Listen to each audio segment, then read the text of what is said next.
এখন নির্বাচনের দিকে যাচ্ছে দেশ।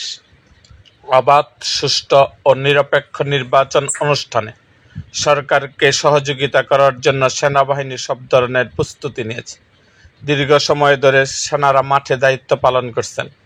আগে এত দীর্ঘ সময় মাঠে থাকতে হয়নি, তাই সবার সঙ্গে ভালো সম্পর্ক বজায় রাখতে হবে। দূরত্ব থাকলে তা দূর করতে হবে বলে জানিয়েছেন সেনাপ্রধান জেনারেল ওয়াকারুজ্জামান। আজ মঙ্গলবার 19 আগস্ট সকালে ঢাকা সেনানিবাসে অফিসার্স অ্যাড্রেস অনুষ্ঠানে সেনা সদস্যদের উদ্দেশ্যে দেওয়া বক্তব্যে একথা বলেন তিনি। সেনাপ্রধান বলেন, দেশের মানুষ এখন সেনা সদস্যদের দিকে তাকিয়ে আছে। তোমারাই দেশের ভবিষ্যৎ, তাই দেশপ্রেমের উদ্বুদ্ধ হতে হবে এবং বাহিনীর চেইন অব কমান্ড অক্ষুণ্ণ রাখতে হবে।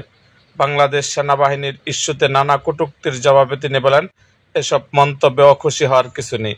যারা এসব করছে তাদের বয়স কম, তারা আমাদের সন্তানের বয়সী। তারা বড় হলে নিজেদের ভুল বুঝতে পারবে, তখন নিজেরাই লজ্জিত হবে।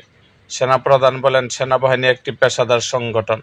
মাঠে দায়িত্ব পালনের সময় পেশাদারি দেখাতে হবে। প্রতিশোধমূলক কোনো কাজে জড়ানো যাবে না।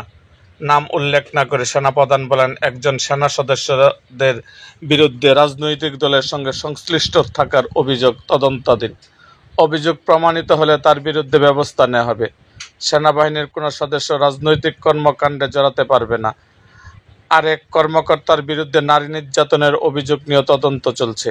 নৈতিক শৃঙ্খলের বিষয়ে কাউকে ছাড় দেওয়া হবে না, তবে মিডিয়ার ট্রায়ালের ভিত্তিতে কাউকে সাজা দেওয়া হবে না। অভিযোগ প্রমাণিত হলে অবশ্যই ব্যবস্থা নেওয়া হবে।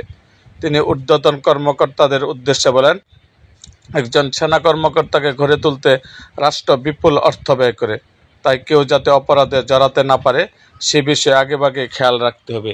অপরাধে জড়িয়ে পড়ার পর তাকে বাড়ি পাঠিয়ে দিলে সেটি রাষ্ট্রের অর্থের অপচয় ছাড়া কিছুই না। এরকম আরও ভিডিও পেতে এবং রাজনৈতিক অঙ্গনের নানা ঘটনা ও ইতিহাস জানতে আমাদের মুক্তাগাছার ইতিহাস মিডিয়া ইউটিউব চ্যানেলটিকে সাবস্ক্রাইব করুন এবং পাশে থাকা বেল আইকনটি বাজিয়ে দিন।